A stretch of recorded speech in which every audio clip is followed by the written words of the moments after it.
What up, what up? Fantasy football hustler back at you, joined with my man Bogard, scot-free of the GMM network, and we are bringing you fantasy news today. What's up, bro? What's going down?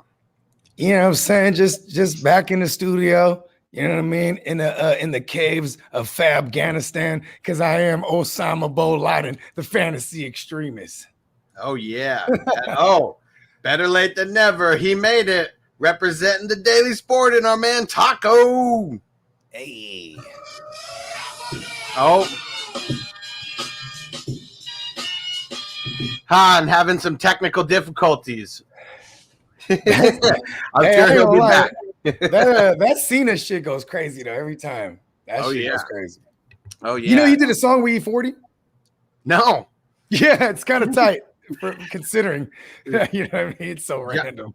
John Cena's a savage, and yeah, that even that little clip or whatever, I can't remember. It was like the Cadillac Chrysler or the Cadillac something, like that was like their theme song, or I don't even remember, but yeah, people love John Cena. I always hated him. I thought like to me, he always looked like a giant wrestler that sold everything too safe. You know what I mean? Because, like Brock Lesnar, he's a giant. He could go in there and destroy your ass. Right. Oh, yeah. But like Cena, it's almost like he's going to break everyone. So like even his F5 didn't look his FU didn't look impactful. You know what I mean? Then he started using the STFU. Remember that? Mm-hmm. As a submission. And it was like, come on, dude, you'll just break anyone in half. Like, I don't know. He seemed to me like it was almost like Jericho when he got older. Like everything, he wasn't selling nothing. Like that running bulldog, ain't nobody getting hurt off. You know what I'm talking about? He sends you to the ropes, or he sends you to the corner. He comes off the ropes. Does a rushing, yeah. Fuck that. And does the little backflip off the jump off the ropes, little backflip. Yeah. Yeah. See, that was more impactful in his later years when he got the love handles going. Because now it was like, oh, okay, he's a 280 pounder or 260 pounder now coming off that little baby moonsault. Oh, yeah. Yeah, John Cena. Like, every time I hear his music, I was always on the side of John Cena sucks. John Cena sucks. It was anytime he came on, like, there was half the crowd, let's go Cena, and then the other half was Cena sucks. Like, that's how, as much as, like, I kind of hate on him, like, if you're getting people to love you and hate you, and, like, there's no in between, like, everyone's yelling one way or the other, like, you're definitely doing your job, that's for sure. Hey, it's funny because when we do this show Fridays, if I have the stew door open, you hear the garbage truck, so that they're coming right now. Ha! Yeah, back the truck up. Let's talk about our first topic. Is this back the truck up? All right, let's see. Actually, so TD is joining in, and let's see, Taco is joining in too. What up, TD? What's going on, bro? What's happening, TD? What's going on?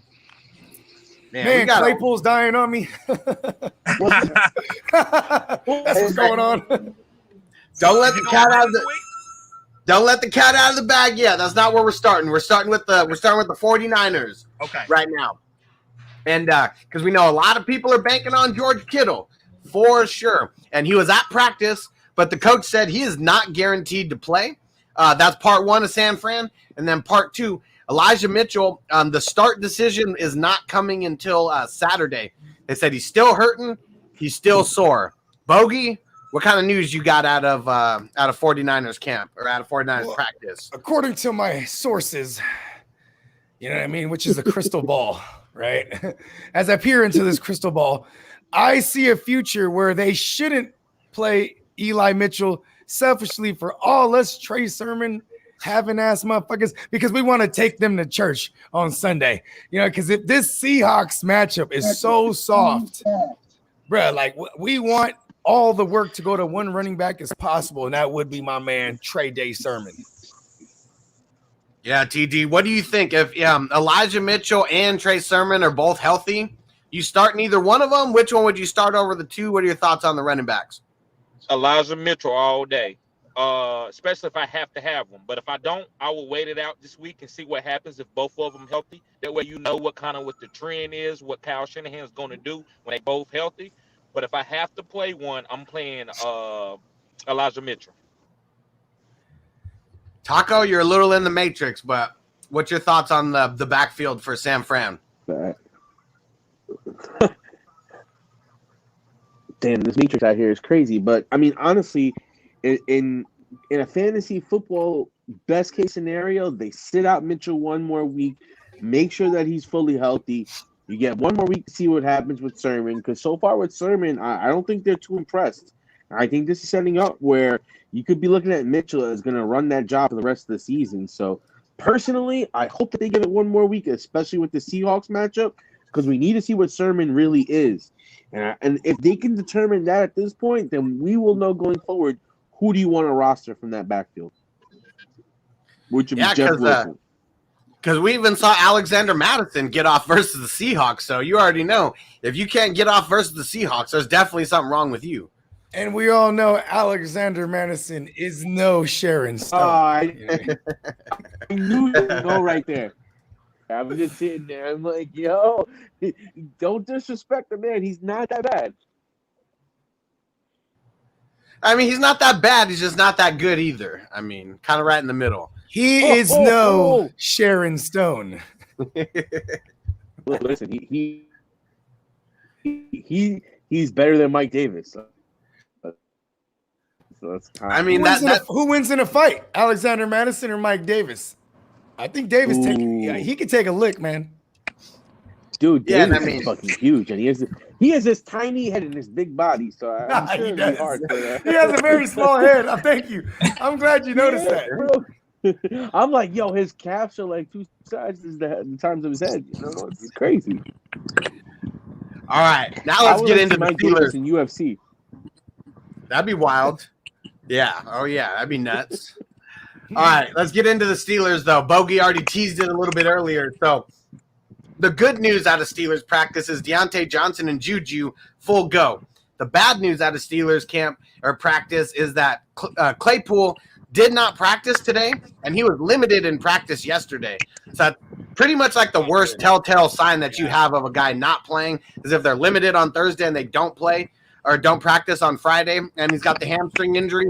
I would be expecting Claypool to be a full sit this week.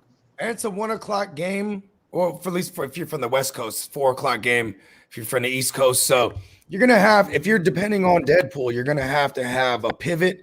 My favorite pivot all the time, and me being Bostradamus, I called the pivot for anyone who had to wait on the Green Bay game last week. If you're waiting on Mitchell or any of these things, and I said pivot to MVS, he actually did his thing, but he's hurt as well. So I don't know if he's the greatest pivot. I think the Deadpool thing is, I think he will be limited if he does play. But the fact that he did get into a limited practice, maybe this is precautionary, or is this an injury that happened today, like that? You know what I mean? Like, or did it happen yesterday? Because he was limited. That means he's been nursing this, right? Yeah, he's been limited all week because of this. Well, until today, which he didn't practice at all. Because that's really weird. Like, if you're limited all week, you usually would want to progress, like go to a full go or stay limited. When they downgrade him to a DMP, that's eyebrow raising. TD, what are your thoughts on the Steelers in general right now and their wide receiver core? I'm probably not going to play Claypool. Even if he is healthy. If Juju's back in Deontay and he's talking about an injury, and it's a lot of targets, and they gave Najee 19 targets last week, I just don't trust playing Claypool, so I would try to pivot. I would try to go ahead and start working the waiver wire now.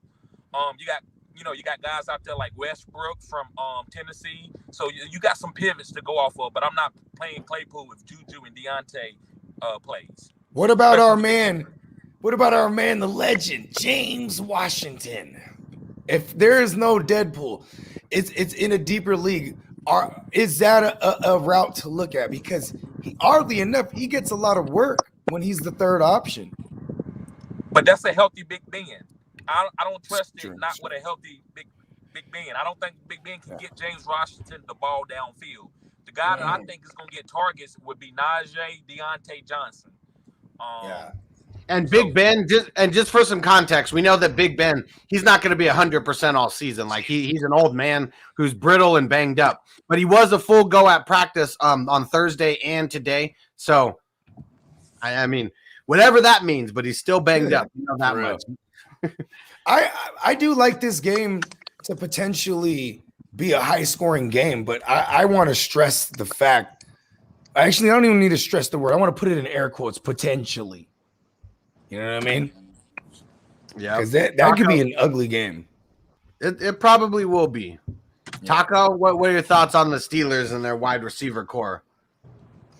I mean, coming into the week, was Claypool not the only healthy one? I thought it was Juju and Johnson that I'd be worried about. For him to be showing up on the injury report now and him the only one not really participating on this Friday really kind of scares me. It also makes me think that this boy Juju might go off. Because Juju, he's low-key been pretty solid so far. And I think in his first game, he got a lot of targets. I know in the last game, Johnson got a good amount of targets. But I think that Juju and Johnson, if they're able to just stay healthy and get on the field, I think they're good to go, set it and forget it options where I think regardless with no Chase, they're going to be priority. And I think that sets up Najee and Daly. If you're telling me there's no Chase and this is the setup, in Daly, I'm kind of liking this opportunity that Najee might have this week. Well, I mean, the Packers, this goes back like all the way back to the Mike McCarthy era, like with Mike Penton as their DC. They finally canned his ass this season and got a new guy, but they still can't stop the run. I'm saying this dates back. So Najee is in play off top on the ground, but if he's going to continue to get double-digit targets, I'm not going to say 19, but give him 10 targets, bro. And they're all going to be very catchable passes because, it's not like they really got him out there running crazy routes. They got him out there just catching out of the backfield as a safety net. Yeah, and I feel like, go ahead, Taco. I was going to say 10 catches for 30 yards is still points. And I mean, that's probably an understatement. Like, I mean, they're going to need to go so much underneath the Najee. He could have 20 targets again because, I mean, we already know Green Bay, they're going to try to stop the run as much as possible. They got Jair Alexander out there. They're going to leave him on an island. Whoever he's going to be covering is probably going to be Deontay. And they're just going to try to shut down the run and force, Juju, guys like that. But you know who I'm really high on this week? Pat Freiermuth. No, Freiermuth. Oh yeah, like flying pants, hands. Oh yeah. Like I mean, he's a baller. That dude is a stud. He got a touchdown last week. Limited targets though. Claypool is out, and he's going to get the kind of targets that Claypool would kind of normally get. Which would be the red zone or maybe even a third down look, like a possession look, because they're looking for, Big Ben, he's really predictable in that sense too, where he's like, I'm going to look for the guy I can 50-50 it to, you know what I mean? And he's huge. All right, so I got a question for you guys. What if Briar Tucker if he throws 3 interceptions in this game, do we start to see Dwayne Haskins? No. Not in a big game against Green Bay. Yeah, not if he has 3 interceptions. Let's just say they're going into if they're in the third quarter and Big Ben got 3 interceptions, you're down by like 21 plus points. Well, that's a different story. Haskins? Yeah, that's if you're down multiple possessions and you're just like, this is not your day, Ben. Sit. You know what I mean? They'll do that, but not like we're still early in the game. Like in a shutout scenario or like a multiple possession deficit in the fourth quarter. Yeah, I could see that then, but doesn't mean he's losing his job. That means it's not his day. Well, you know what I mean? That to me also means that the wheel is spinning. Where at that point in time, if you're not going to let Ben go out there and down 3 touchdowns and go out there and do what he got to do to get his reps right, then that means you're starting to look at Haskins like, you know what, Ben, you may not have it. Haskins might be his time because Haskins has been the healthy scratch though. Haskins is not even listed as the number 2. Who are they using? Mason Rudolph still? Yeah, the racist. Oh, that bastard. I mean, he could play. He played better than Ben so far. I mean, he got them to the playoffs or damn near the playoffs multiple years now. If it was a 9 and 7, I mean, if it was a 7th seed back in 2019, yes, the Steelers would have been that number 17 because they finished number 7 in that conference. So, but I'm not going to go. I'd still say that was all my man, the Duck. You know what I mean? He actually came through for them, not the racist. I'm saying. All right. Shout out to everyone who's celebrating 420 on the East Coast. Let's get it. All right. Before we get into the next segment that we got here, I got to remind everybody And Corey shouted it out, so thanks for reminding me, bro. Said looking forward to that Clubhouse session tonight. All right, so if you guys don't know, if you guys don't have the Clubhouse app, go download it.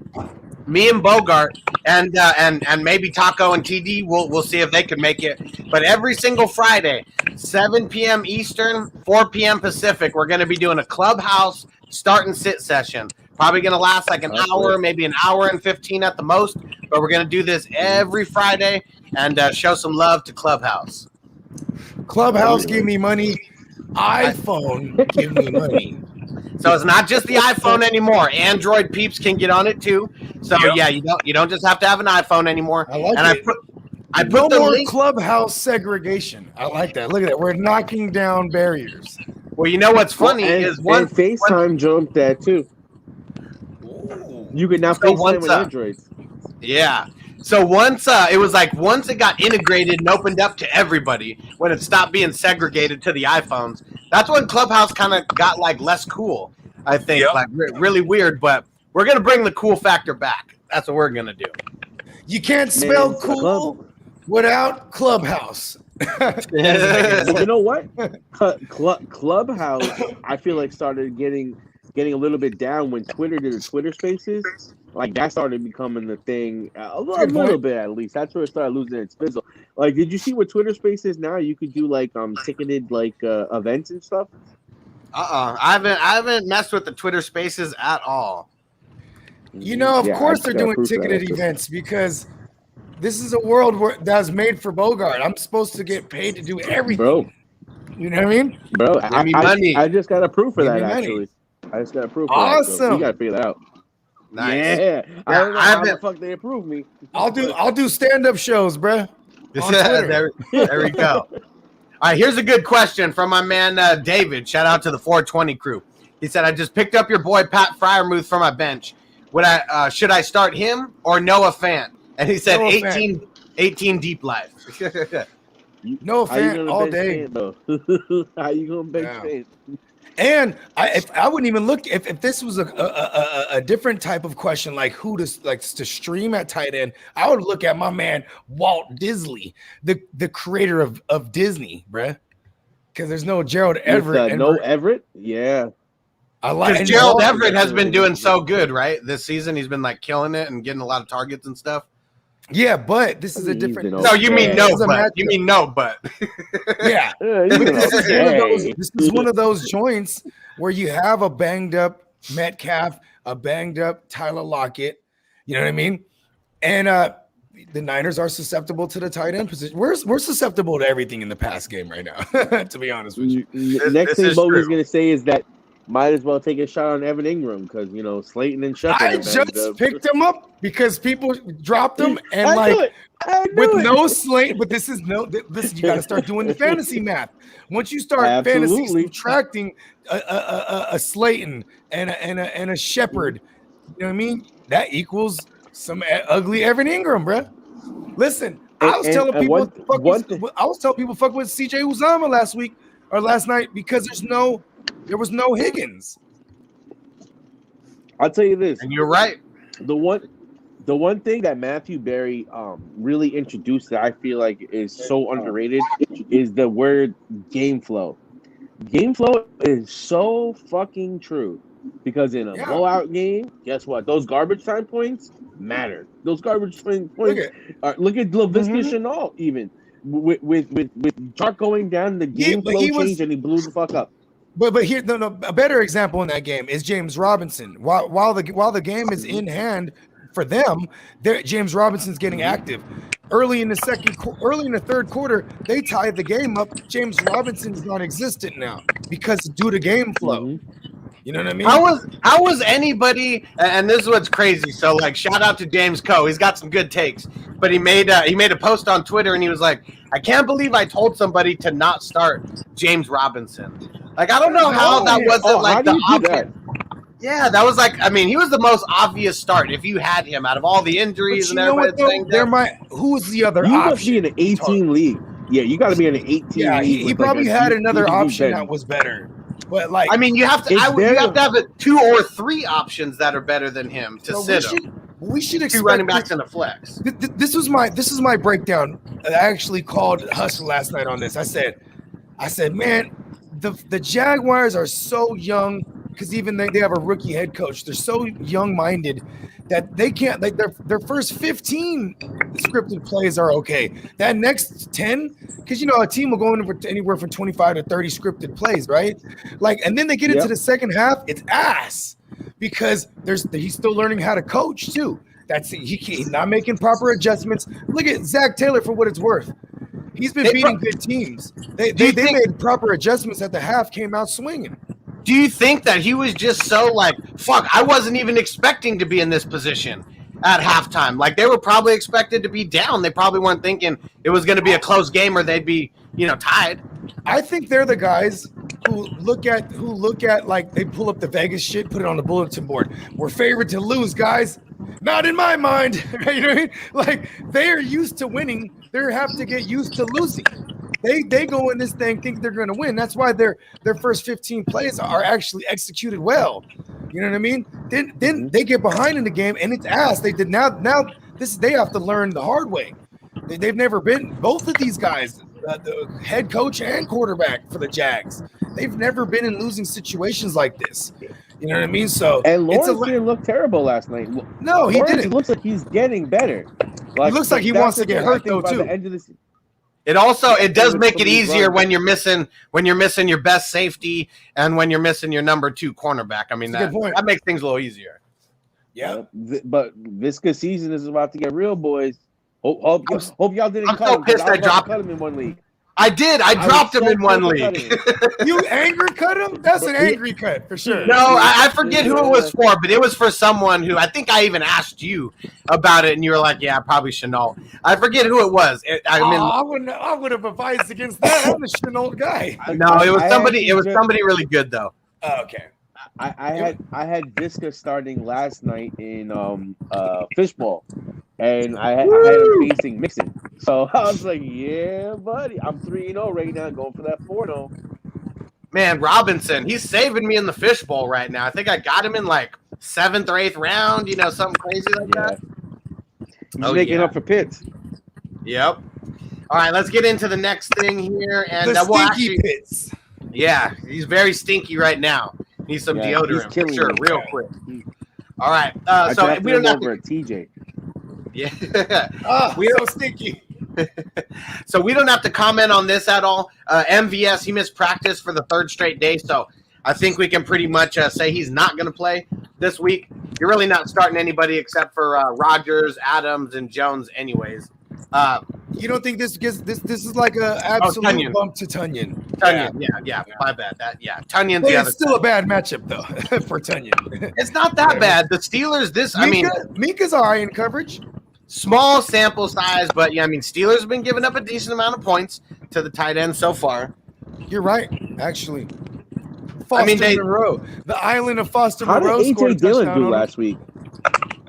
He's still getting limited work.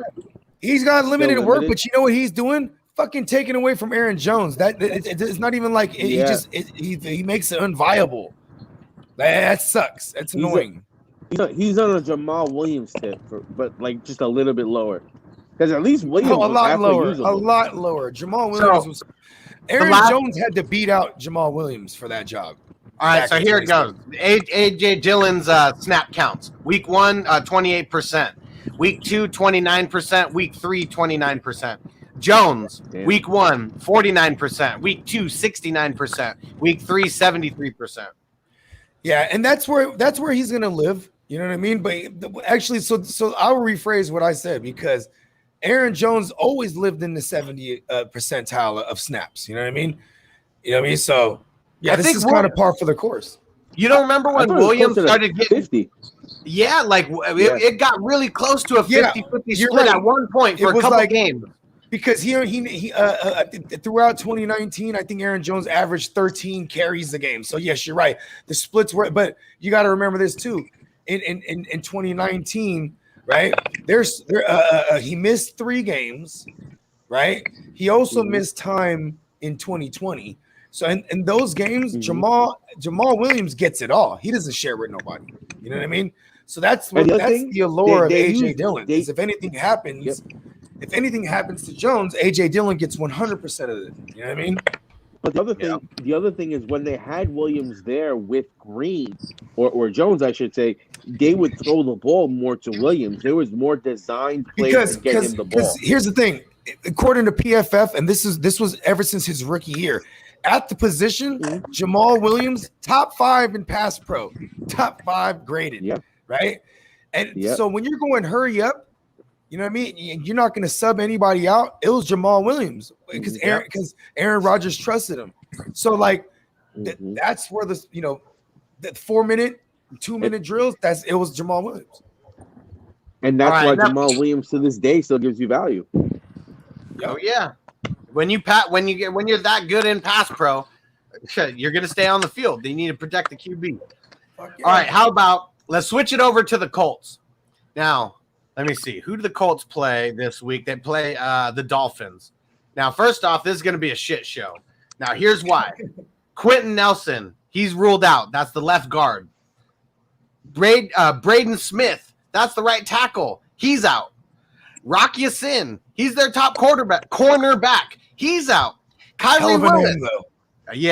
Kyrie Willis, that's their starting strong safety. He's out. Kwity Paye, the rookie defensive end. He's out. Colts, I think, are going to get demolished in this game. Back up the truck, Huss. Back up the dump truck. We got to fire everybody up on Miami. Hashtag Gaskin season. Gaskin, Waddle is going to fucking eat in this game. And the defense, if you were thinking about a streamer and Miami was one of those fringe, defensive streamers, get them to stream. I think Carson Wentz is going to get sacked. And Benito in Miami. Yeah. Pardon my Spanish. I'm not of the Spanish. Is Will Fuller going to play this week? No, right? Will Fuller? You mean Will Offuller? You know it. Because if you're not talking about just Parker, I think that you're right. This might be a game where Waddle can go off. Listen, man, Waddle's been going off. He's on pace for 125 catches right now. How many touchdowns? 3. I'm just ballparking. Okay. So Will Fuller, full go at practice. Anyone who is worried about Jerome Baker, he's full go. Xavier Howard was a full go. Really, everybody that they had on the practice report is a full go. Hey, they're going to win, man. They're going to continue their takeaway streak, for sure. Oh, yeah. I'll be honest, man. The Dolphins look like shit, though.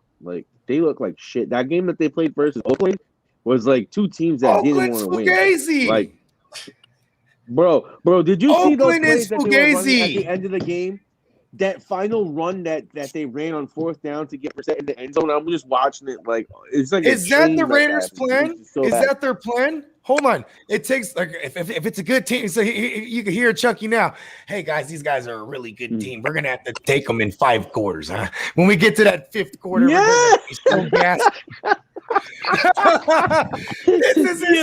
That's what happened to the Ravens. That's what happened to the Dolphins. They beat the Chiefs in overtime, or did they go to? No. They beat the Steelers. They beat the Steelers in regulation, but the Steelers were beat up. So you know what I mean? Hustler actually pointed this out on Real Fantasy Playmakers last Wednesday. He said, "Hey, everyone they beat had something wrong with them. You know what I mean? The Raiders are fugazi. I can't wait till the Chargers show the world that they're fugazi." Yeah, I think. Yeah, listen, I hope the Raiders beat them. I can't wait till Tuesday morning. I can't wait till Tuesday morning on this show. Okay, we're gonna see who is right. That's gonna be a fun one. I hope they win. Not that they are gonna win. Well, TD, why don't you chime in on the Dolphins if you're out of the Matrix now? Can you hear me? Yep. Okay, so Waddle, I love Waddle. I love Will Fuller. So I actually plan on later in the season playing Will Fuller and Waddle together, and I think they can be a league-winning tandem because just the deep plays. Waddle and Fuller. I know Waddle is being used like a Cole Beasley, so that even makes me even more excited about him because I thought he was just going to be like a deep threat guy. So now that I know he can get bombarded with targets, I like them. So I'm going to use Will Fuller and Waddle in the flex together. I think that's a lot of upside. So I just want to advise people, if you can get Will Fuller and Waddle, play them in your flex because one of those guys can boom any game, even with Brissett in the game. Yep. And Waddle, speaking to that, Waddle might be. I was going to say. Go ahead, Taco. Get it. Oh no, I was gonna say like two wide receivers from the same team. A lot of people shy away from that because they're like, "Oh, I got two guys on the same team." I got some Mike Williams, Keenan Allen teams, and I'm loving it, bruh. Same exact thing. I got Mike Williams and Keenan Allen on the same spot. I play them both. I don't care that they're both on the same team. I think there's somebody. I think it's a buddy from CBS Sports. He calls it the friendship method. When you have two receivers from the same team.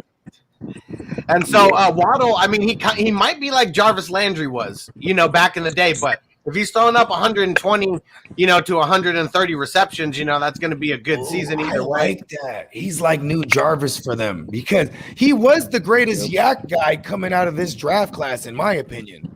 Listen to these. Listen to his stats for the first 3 weeks. So week 1, 4 receptions, 61 yards. He had the touchdown in week 1. Week 2, 6 receptions for 48 yards, and then in week 3, 12 receptions for 58 yards. So I'm talking about. He's not getting yards. No, he's not. He's not getting the yak yet. I bet you his ADOT. I bet you his ADOT's hella. Well, first of all, you know why he's not getting the yak? Because there's stuff in the box. They're stacking the box, so everything short is already crowded. You know what I mean? Because there's no respectable passer there under center, whether it's the tuna fish or the meat slab, fucking the grilled beef brisket. You might as well call him a running back because the targets that he's getting are like exactly like what a running back gets. So he's not like a Jarvis Landry yet, then, because the yak hasn't showed up. And I'm glad you pointed that out. James White right now. Not even, man. James White. Well, actually, yeah. You know what? I like that because at least they are running routes. Yeah, his longest reception of the year so far is only 36 yards, and that came in the very first week. Since then, his long in week 2 was 14, and then his long this past week was 9. So he's not getting any yet. After seeing what we've seen so far from the Dolphins and knowing that they have an owner that's interested in Watson, is this the team that makes the play for Watson before the deadline? Because we've seen the quarterback. The quarterback play here is trash. This is a team that is a quarterback away from being a Super Bowl contender, realistically speaking. I think we might be looking at a Kaepernick, Tebow like situation, like type here going on, and a lot. I mean, so much is up in the air. You know what's funny with Tebow? They blackballed him for being a Jesus freak. That's what they did to him. That's the funniest. Yeah, and plus he couldn't throw the ball, but I mean that's beside the point. Come on, he was a running back. Yeah, all he does is win. It doesn't matter. Don't start Bogard. Don't start. Him, Tebow is just as good as Lamar Jackson. He just. I'm not mad. God, I love Tim blasphemy. Tebow. That's blasphemy. I can't agree with that, but I will say Lamar Jackson and Tim Tebow. They're also you know what they have in common? They're freak athletics. You know what I mean? Like they're freak athletes. Well, I mean, let's be real. I think Lamar Jackson is a better thrower of the football than Tim Tebow, but Dudu Brown can't catch the ball. This is a callback because you actually compared Danny. Taco's finally come around. Hold on. Taco spoke of Danny Dimes and Mike Vick and Lamar Jackson in the same conversation. Listen, Vanilla Vick got wheels. Don't disrespect me. You know what? I used to get mad when people would try to call. Yes, thank you. When people used to try to call Josh Allen Vanilla Vick, I was like, it doesn't make sense because he's more like the white Cam Newton. He was more like the white Cam Newton. You know what I mean? Because they're big guys. I actually vibe with the Vanilla Vic title for Danny Dimes. You know what I mean? He's so fast. How is it because is he that fast? I mean, I know he's not as fast as Vic, but are we saying that he's the fastest white quarterback in the NFL? Yes, No, He might we be the are. fastest white quarterback ever. Him and Taysom Hill need to go take a race, but Taysom Hill ain't a But quarterback. Taysom so Hill, he isn't can't he get like in there. half? I thought he's like half Justin something. Herbert is fast. Yeah, but Yeah, and this so is boy Trevor Jones Lawrence. is Trevor like Lawrence that is fast too. Hey, Trevor Lawrence and Justin Herbert, they're 6'6". They run like gazelles. We got a campaign I agree. to get all the white quarterbacks to have like a race against each other. Run the 40. Let's see it. That would be hilarious. And you know who's gonna win? Tom Brady, because he's the GOAT. He's just gonna trip everybody before they come out. Like, let's race again. He's gonna lube that fucking racetrack with avocado grease. Avocados from Mexico. All right, here we go. Let's see. Okay, for the Titans, AJ Brown, Julio Jones officially out for the week. I've been talking about Jeremy McNichols and how if you're deep diving in a league and you need to pick up a running back who's going to get a lot of catches, he's going to be that dude this week. Also, Wait a minute, there's a Hustler. Why you receiver say there. that? Because I need to know. Why would you say Jeremy? Because Derrick Henry's gonna be there. Don't you think they lean on him for 30 carries? They are, but they get Jeremy McNichols involved like strictly for passes. They might even be on the field at the exact same time. I mean, we're talking about them being down their top two wide receivers. I mean, let me see who's next on the There's depth. a third wide receiver Westbrook that and Chester Rogers. I just added Westbrook Josh in the Reynolds. league because I think Westbrook is going to offer low key upside because if both these guys are out and you consider that he's in less than 10%, less than 5% rosterage. I don't That's know upside. anything about those players' skill sets, so it's hard for me to judge. Neither Like, does. what is Westbrook? Is he a field stretcher? Is he a route runner? Is he an ex receiver in the making? Like, I don't know anything about him. To You know like what just he throw is? him in my He's fucking volume. lineup. He's Yeah, fucking but which He's volume, the number though? 3, and he got. But which volume I mean- is he gonna get? Is he gonna get the AJ Brown type of volume? Is he gonna, you know what I mean? Like, is there even volume there to be You're had? right. No. You know what I mean? Like, I'm so what is he? assuming- Is he a splash play? They are gonna stack the box It's- like shit because that's all they really got, right? So they're gonna keep. They might keep 8 in the Well, let box me- every time. This is And let me give the McNichols stats real quick. Mhm. So in week 1, he had 4 targets, 3 receptions, 24 yards. Had a couple rushes too, and then in week 2, 3 receptions for 26 yards, and then in week 3 he had 1 reception for 10 yards, but it went for a TD. What about the Westbrook dude? I have no Yeah, idea who that's he the guy was that I'm when I intrigued. saw him. I'm intrigued by Westbrook because they have Yeah. the first 2 receivers is out. I don't think Josh Reynolds is gonna get bombarded with targets. So I Right. think Westbrook has upside. Only Yep. reason is because the New York Jets. Any other team, I would say no. Yep. I'm only playing Derrick Henry. But Yep. just because it's the Jets, why can't Yep. this Westbrook guy do something? That's what I would say to you, Bogard. Who Yep. cares about his skill set? He's playing the Jets. Yep. That's a good Yep. point. And it's That- a that game where they actually have does- nobody. I And he was- need to know his name. What's his name? Nick something, right? Nick Westbrook. He had and like he was 3 names. he was the leading receiver last week too, 4 for 53 and a touchdown. Okay. So, yeah, he is. I'm so definitely he's an firing him outside up guy. in some deeper leagues. I'm Okay, definitely I like firing it. him up in a few I like leagues. it. TD sold me, man. It is the Jets, bro. And they're gonna. And I just said too, they gonna stack the box 8 deep every time. So there's gonna. You know what this is? This is game flow plus fantasy math. The fantasy math is you're talking about 2 huge targets being out, meaning there's an absence of playmaking. It's gotta happen And early what though. that means is, well, You know what? But you know what though? you Actually, might- this game might low key be competitive because Tennessee. Tighter. Let's Yeah. not act like Tennessee Titans defense is that great. No, You know what I mean? Nope, they haven't been. And if you look at what their offensive line has been doing, Tannehill has been getting sacked and beat up so far too. So this is a game where the Jets defense, Saleh, whatever you want to go by, you need to step the fuck up because he's Mahasma like Lincoln. shit. You know what I I mean? disagree with that, Taco.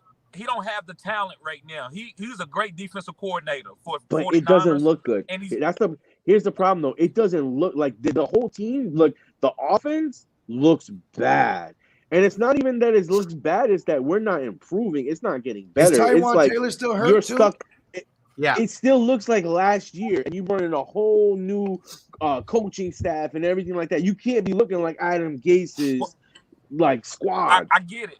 But Taco, this is what I say real quick. My Cowboys, when Jerry Jones got there in 88 and 89, when we drafted Troy Aikman, then we drafted Michael Irvin, we won two games.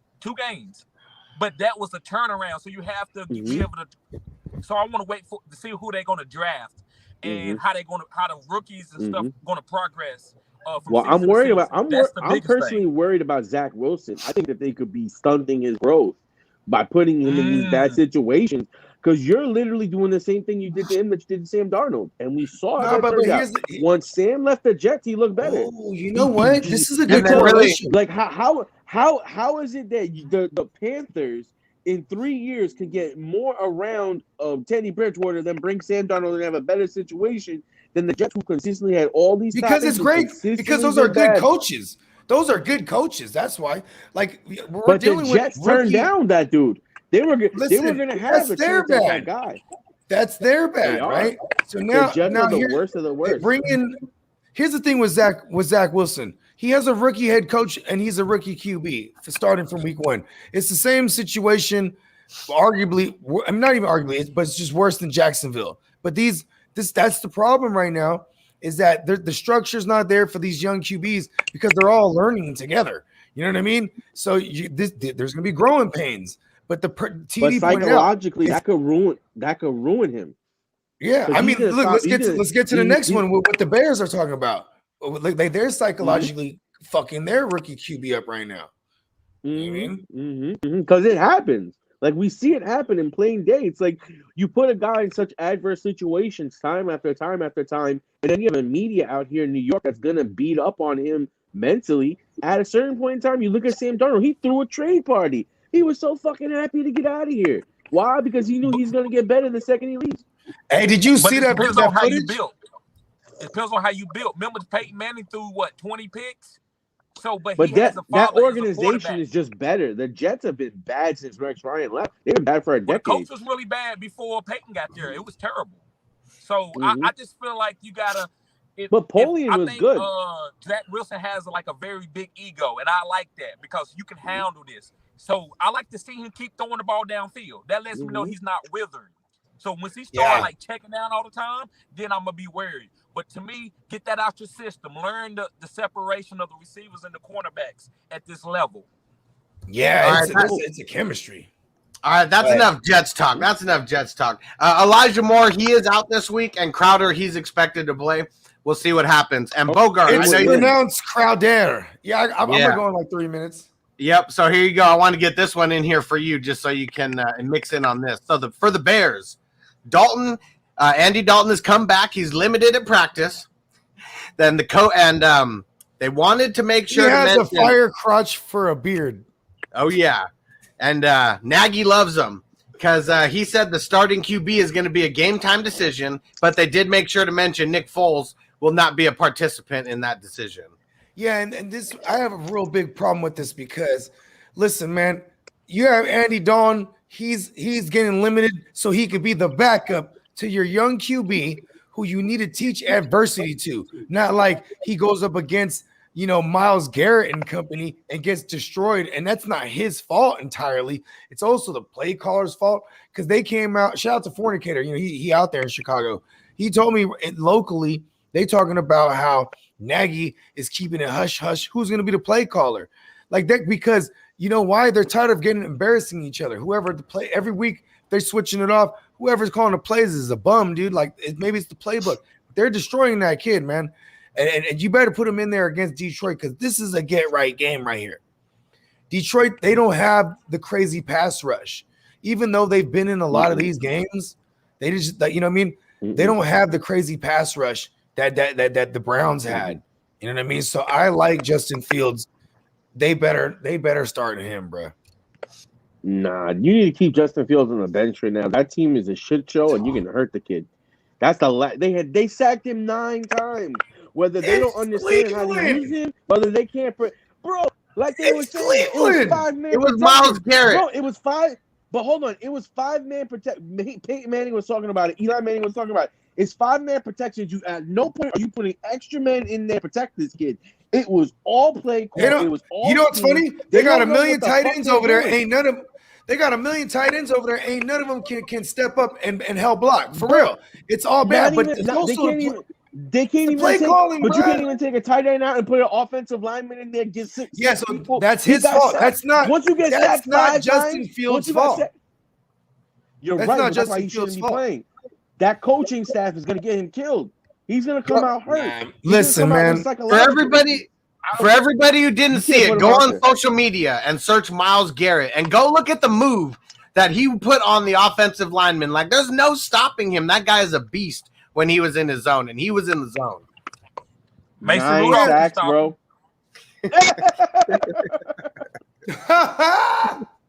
He couldn't. 9 sacks. 9. Call Andy Dalton up. We ain't getting this kid hurt. Listen, man, they have dynamic with him under center. And you can get creative with the RPO.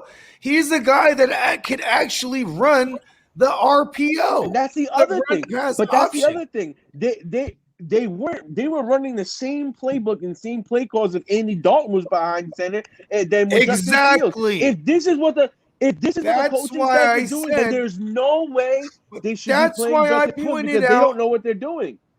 That's why I pointed out the fact that they're keeping it hush who's going to call the plays right now. Because at least if it's Bill Lazor, if it's Bill Lazor, they're going to run more. And that's what we want as Montgomery truthers, for at least speaking for myself. If I'm the GM, that's what they need to do for the rookie. They need to run the ball. I go down to the coach. I say, Justin Fields is not an option for you, at least for the next couple of weeks. Get this fucking offensive line fixed out. Figure out your fucking playbook. Because you put him out there on the – you should have had all of this figured out by now. The fact that you allow 9 sacks and you're running the same shit, and like you said, they weren't running him. They weren't doing things to get him utilized. Hey, Siri, call Ryan Pace. It's just I don't have his number. It's just shit. You should be sitting him. TD, get in on this subject before we change subjects. Yeah. My bad. Hold on, TD. I got to take off, y'all. You know what I'm saying? Before TD rocks. Hey, man, y'all have a good one. You know what I'm saying? Yep. FNT. Hey, we getting it. Yep. Peace out. I'm not a big advocate for firing coaches in the middle of the year.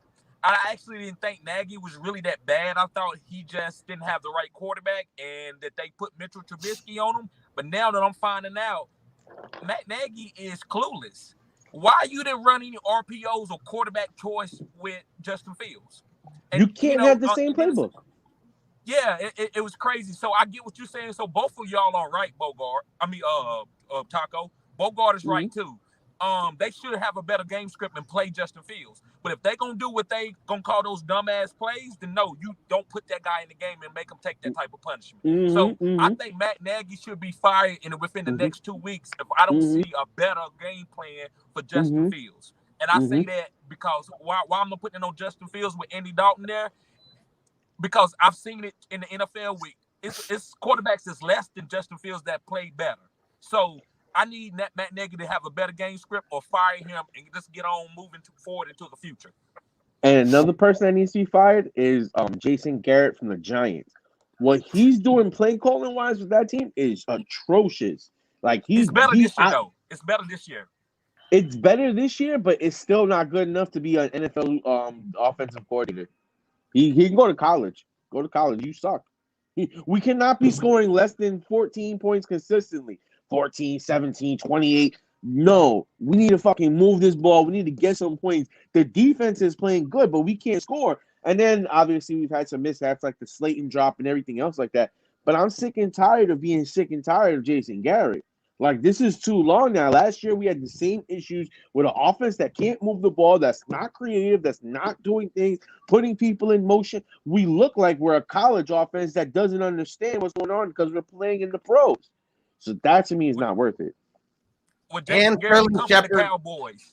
He come from the Cowboys, and he's calling that old school Emmitt Smith offense. Yep. And it ran Zeke in the ground.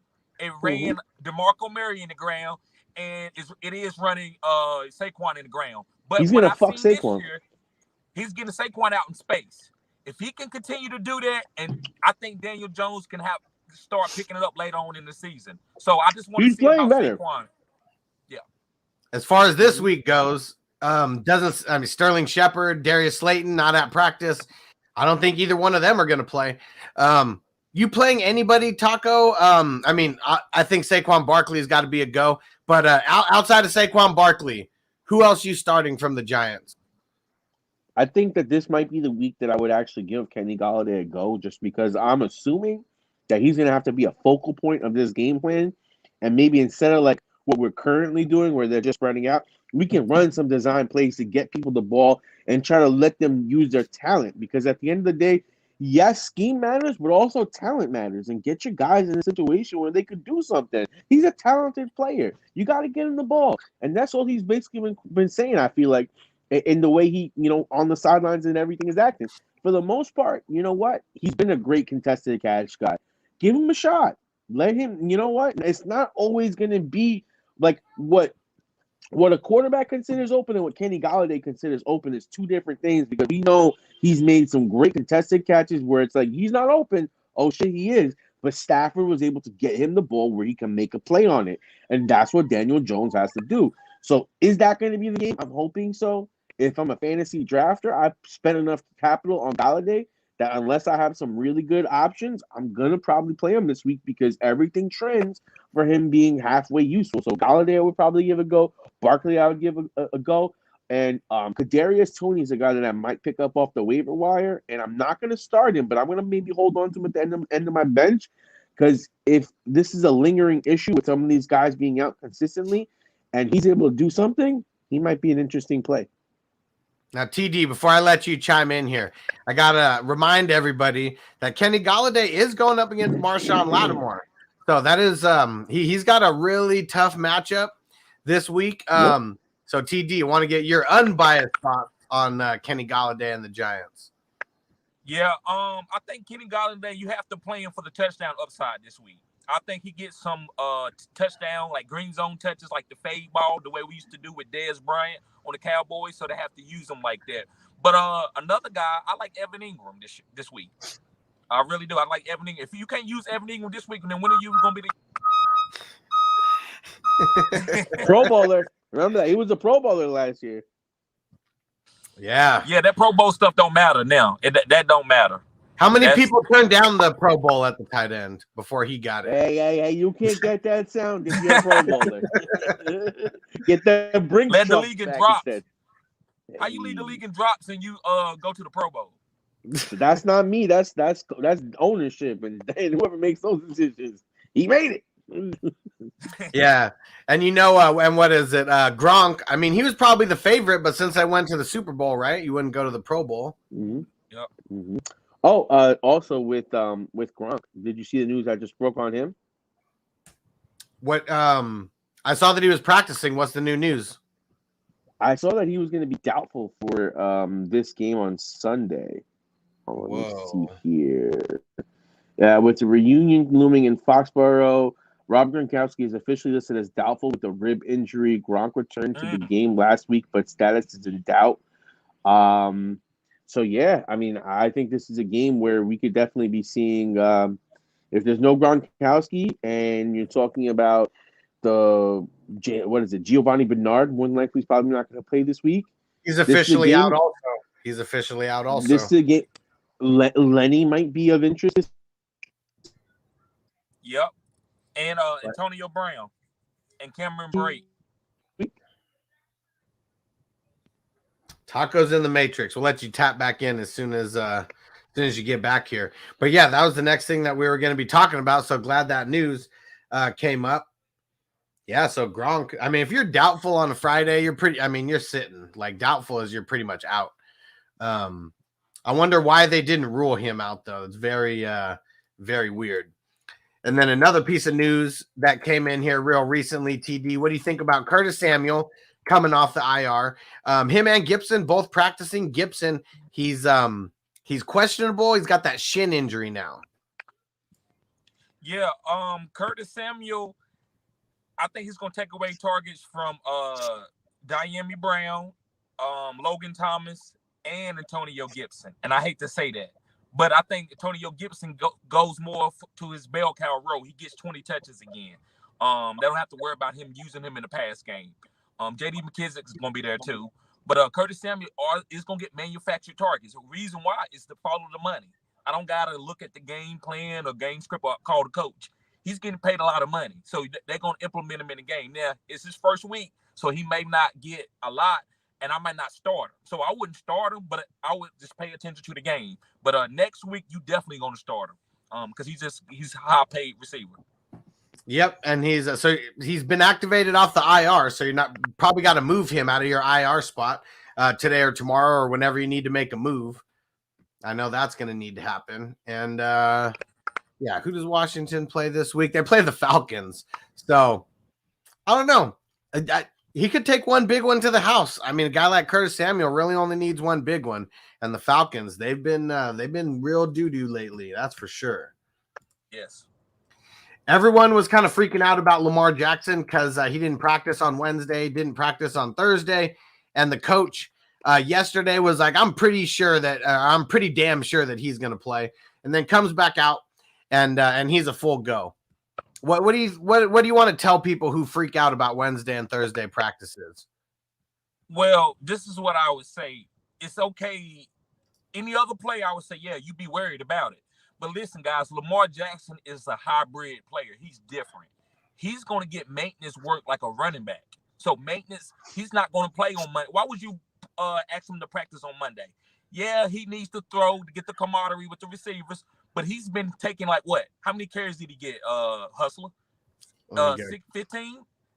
Let me check here. What did he get in the last week? He had 7. 7.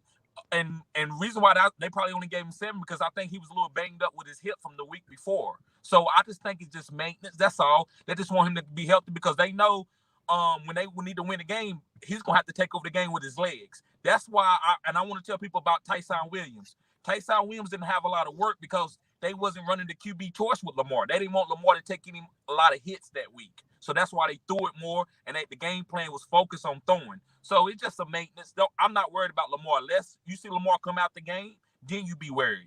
Or a soft tissue injury like hamstring growing. But other than that, just him missing practice, don't worry about that. He's like a running back. Yep, he was. It was the week before where he had 16 carries. So yeah, first 2 weeks he had a bunch of carries. Yeah, last week I think they were trying to take it easy on him a little bit. Yep. I mean, that's what I think. Yep, I agree. All right, let's see. Next piece of news here. Dalvin Cook, so he's officially questionable for Sunday's game, but he's been back at practice the whole week, says he feels good. Is he a full go for you? Yes. You got him. You especially in fantasy. If he's healthy, I'm playing him. But again, I don't want to get off subject. This is why I go 0 RB.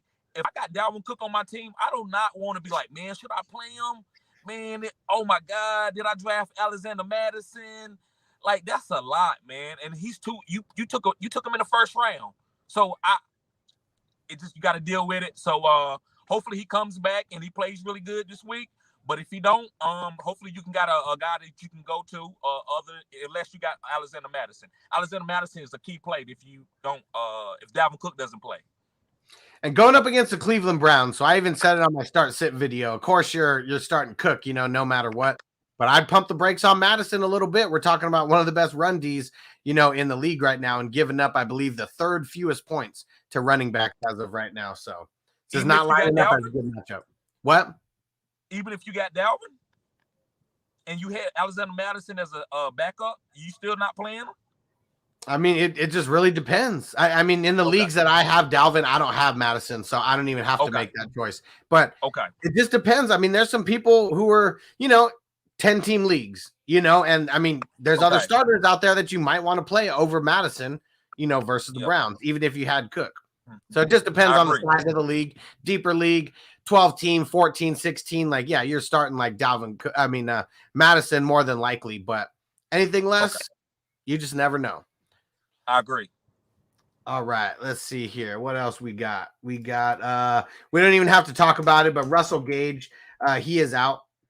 Hopefully, just means more work for Pitts. Definitely going to mean more work for Corduroy Patterson. And actually, we could talk about him. What do you think about Corduroy Patterson so far? He's someone, I believe it was like 8 years ago that he was supposed to be the guy.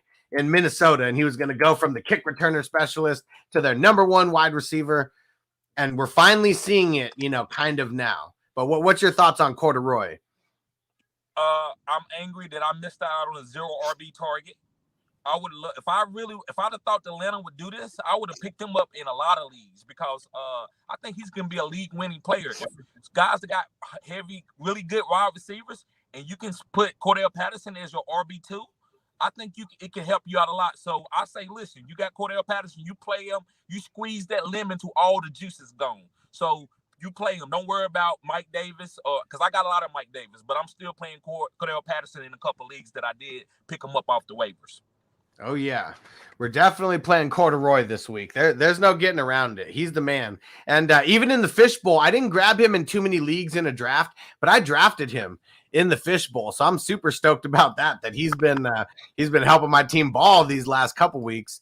And this is another reason why you get him, man. He just keeps it pimping, out here in his corduroy suit and everything. Like, yeah, this is who you're playing this week for sure. Yeah, as long as if anybody's out, I mean, he's a full go. And even if they were at full strength, he's like the only piece right now that's like really working. And I mean, that's including Calvin Ridley. Mike Davis, he's been okay, but I guarantee everybody who drafted Mike Davis, he is not living up to the expectations of what you thought that he was going to be when you drafted him. Yep, and I got a lot of them. And it's what's hurting him is the touchdowns. If he could if he'd have had like 2 touchdowns in the last 3 weeks, I think he would be okay. He would be a top 16 running back. So in PPR, so it's touchdowns. So I think as they get better with this new offense that Arthur bought over, I think Mike Davis green zone touchdowns comes up. Yep. And we're starting to get a little bit of the West Coast news coming in. And so Josh Norman for the 49ers, he's doubtful with the chest injury. So just like we talked about Gronk, you got the doubtful tag. You're probably not playing. At least it's not looking that way. So looking a little bit better for the Seattle pass game. And then another one on the West Coast is Daryl Henderson. He's expected to be he's expected to be available this week. What do you think about Daryl Henderson? Is he someone you're playing if he going up against the Cardinals, so they got a pretty tough game, but is he someone you're playing either way? Especially if you're in a 0 RB position? Yes, I'm playing Daryl Henderson because the only way you beat the Arizona Cardinals, you run it. Because you put the ball in the air, you give them a chance for those athletes, those hybrid defensive players that they have to go intercept the ball, punch it out, make you fumble. So how you beat them is running the ball because they play like a light box. They paying the pass. You run the ball. So I'm playing Daryl Henderson if he's healthy. That's easy. Okay, and then for the Seahawks, I know we touched on them real quick on the 49ers, but here was some more news that came out of there. Rashad Penny, and Brandon Shell are out, and Tyler Lockett officially questionable for the game. And then DK Metcalf, he popped up on the injury report on Thursday, and then but he's not listed on the injury report Friday, foot injury. So anyone who might have been freaking out because DK came up as questionable yesterday, he's good to go. And then Marquez Valdez-Scantling, MVS, he's officially going to be out this week with the hamstring injury. And then injury report for the Arizona Cardinals, DeAndre Hopkins, full go. But they do have 3 offensive linemen that are questionable right now. Woo! Aaron Donald. Yeah, that is yes, they have 3 that are questionable. One of them didn't practice. One of them was a full go today, and then the other one was limited.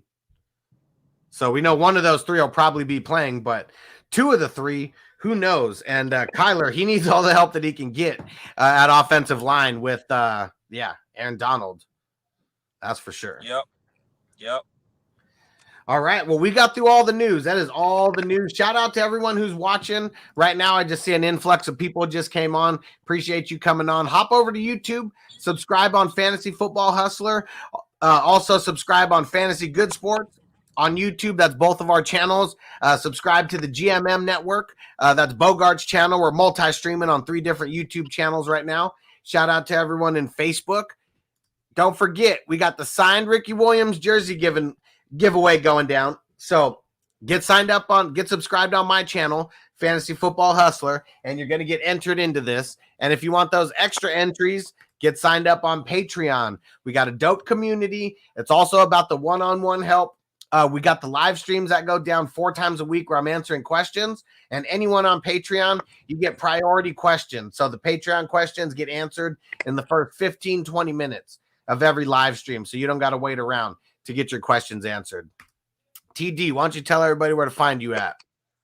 Guys, go to YouTube. Go to any social media platform and just type in Fantasy Good Sports and you can find me. I'm providing cutting-edge content. Yes, cutting-edge content, guys. And also subscribe to my OnlyFans. And, guys, my OnlyFans I just started it this year, so it's growing.